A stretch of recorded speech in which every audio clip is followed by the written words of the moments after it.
कल ज्यादातर जो एग्जिट पोल्स आए थे उनके अकॉर्डिंग बीजेपी एक क्लियर मेजॉरिटी के साथ जीत रही है और इस वजह से आज जब मार्केट ओपन हुआ तो मार्केट ने अपना ऑल टाइम हाई बनाया 23,338 का और अभी भी मार्केट 3% अप है 23,225 के आसपास। यानी एग्जिट पोल के आते ही मार्केट 3% बढ़ गया है। अब एग्जिट पोल सही है या फिर गलत है ये तो हमें कल पता चल जाएगा, लेकिन हमने हमारे YouTube चैनल पे भी एक पोल किया था कम्युनिटी सेक्शन में, तो यहां पर आप देख सकते हैं कि ऑलरेडी 10,000 लोग इसमें वोट कर चुके हैं और मैं आपको ये दिखाने के लिए कि विनर कौन निकला है इसके लिए किसी भी एक पे सेलेक्ट कर रहा हूं। तो यहां पर मैंने बीजेपी को सेलेक्ट किया है, तो आप देख सकते हैं कि इन 10,000 वोट्स में से 64% वोट्स लोगों ने बीजेपी को दिए हैं और 36% जो वोट्स हैं वो कांग्रेस को दिए हैं। यानी हमने जो अपना एग्जिट पोल किया था, भले ही बहुत छोटा था, 10,000 लोगों ने इसमें वोट किया, उसके अकॉर्डिंग भी बीजेपी की सरकार बनती हुई दिखाई दे रही है। इसके अलावा यही एग्जिट पोल मैंने अपने इंस्टाग्राम पे भी किया था जिसमें लगभग 7,000 वोट्स आए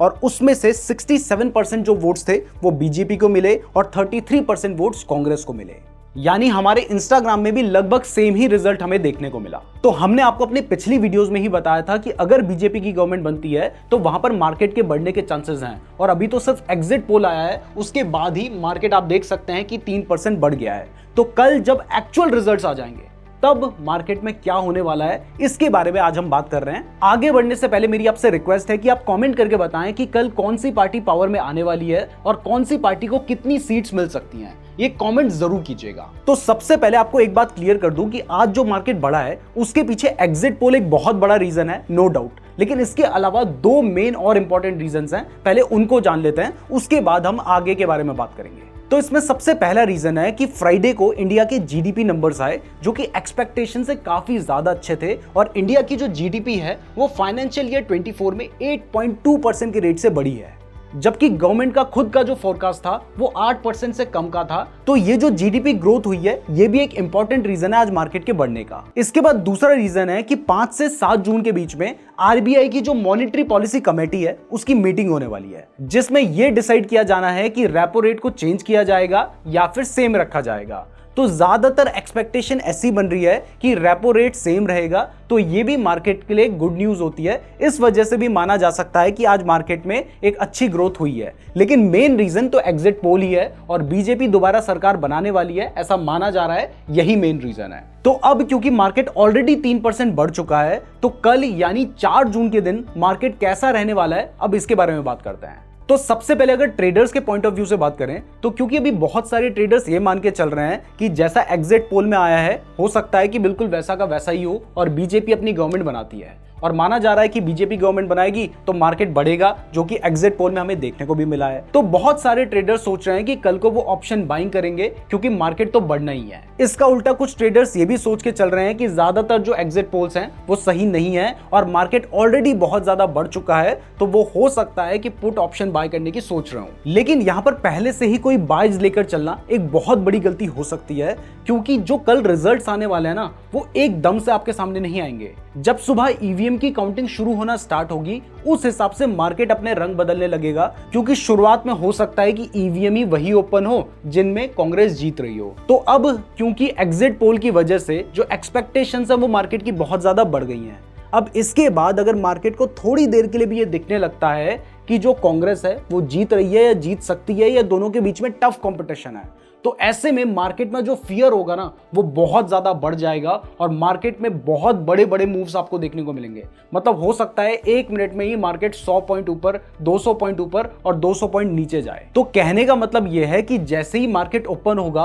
और उसके साथ ही इलेक्शन के रिजल्ट्स आने भी शुरू होंगे, वैसे वैसे मार्केट में बहुत ज्यादा वॉलेटिलिटी रहेगी और सिर्फ इस बेसिस पे ये डिसाइड करना कि हमें कॉल बाय करना है, पुट बाय करना है, ये एक बहुत बड़ी बेवकूफी हो सकती है। बट अगर मान लीजिए कि आपको लगता है कि आपको फिर भी ट्रेड करना है और आप सीखने के हिसाब से ट्रेड करना चाहते हैं, जो कि मुझे लगता है कि अगर आपके पास ठीक ठाक पैसे हैं तो आप सीखने के हिसाब से थोड़ा बहुत ट्रेड ले सकते हैं। लेकिन अगर आप बिल्कुल नए हैं, आपके पास ज्यादा पैसे नहीं है, फिर तो थोड़ा दूर ही रहोगे मार्केट से, कल तो बेहतर रहेगा। लेकिन सीखने के हिसाब से अगर आप ट्रेड लेना चाहते हैं तो आप अपनी जो कैपिटल है उसका 5% से लेकर 10% जो पैसा है, और अगर कैपिटल आपकी बड़ी है तो मैं कहूंगा 2% जो पैसा है उस पर आप रिस्क ले सकते हैं। ऐसे में अगर आप कमाएंगे तो वो भी आप अच्छा खासा कमा लेंगे और अगर आपको नुकसान भी होगा तो वो इतना बड़ा नहीं होगा कि आप उसे रिकवरी ना कर पाएं। इसके साथ ही एक और बात का ध्यान रखिए कि कल अगर आप ट्रेड लेते हैं तो बहुत ज्यादा लंबे टाइम के लिए अगर ट्रेड लेंगे तो वहां पर क्योंकि मार्केट बहुत ज्यादा अनसर्टेन है तो ऐसे मूव आएंगे कि आपका जो प्रॉफिट होगा वो अचानक से लॉस में भी जा सकता है,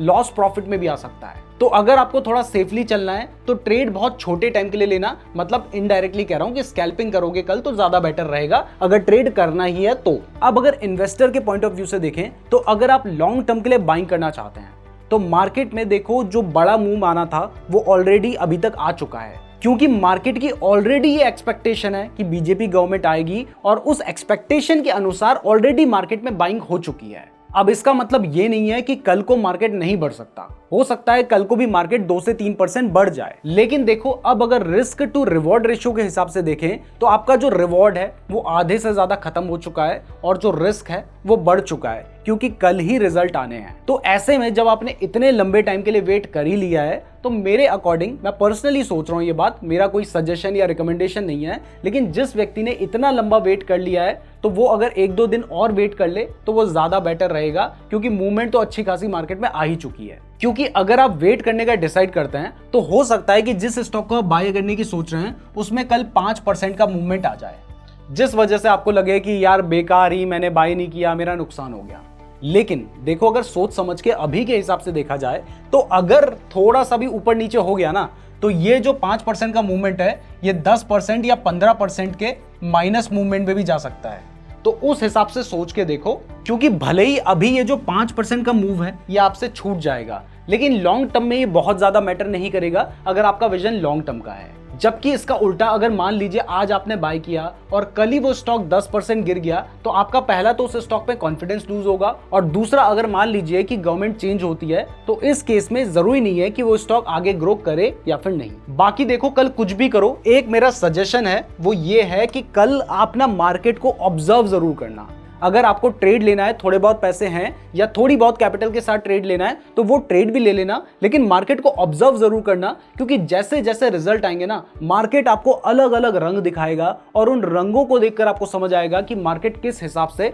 गिरगिट की तरह बदलता है। तो कल का दिन सीखने के हिसाब से बहुत अच्छा है, तो सीखने के हिसाब से इस दिन को बिल्कुल भी मिस मत कीजिएगा, मार्केट को ऑब्जर्व जरूर कीजिएगा। वीडियो पसंद आई है तो वीडियो को लाइक जरूर कीजिएगा, साथ ही हमारे चैनल को सब्सक्राइब जरूर कर लेना। फ्री डीमैट अकाउंट का लिंक डिस्क्रिप्शन पे दिया गया है, और हाँ कमेंट करके ये जरूर बता देना कि आपके अकॉर्डिंग कौन सी पार्टी पावर में आने वाली है और उसको कितनी सीट्स मिलेंगी, ये कमेंट जरूर कीजिएगा। धन्यवाद।